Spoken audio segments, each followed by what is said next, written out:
Dans les années 50 et jusqu'en 1980, clairement, on consomme ce que les usines produisent et on adopte un nouveau mode de commercialisation, c'est la naissance du libre-service et de la grande distribution.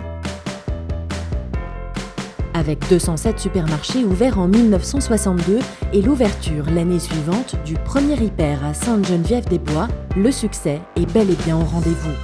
Le concept est décliné par la création de centres commerciaux. Une trentaine sont créés entre 1970 et 1974. Le précurseur, Paris 2 au Châtelet en Île-de-France, inauguré en 1969, fait un tabac.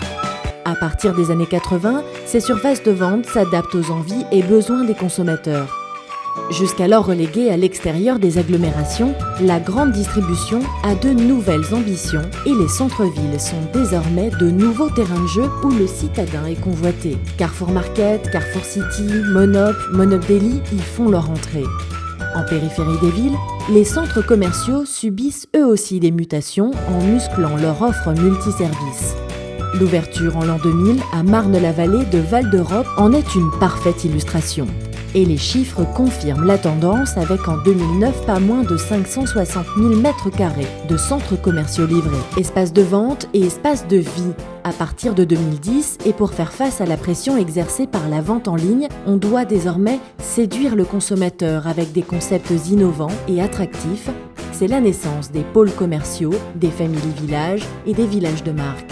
Architecture soignée, bâtiments haute qualité environnementale, espaces de vente connectés, lieux de détente et de promenade pour toute la famille, 500 000 m² de surface de ce type ont été créés en 2012, forçant les centres commerciaux ancienne génération à faire peau neuve.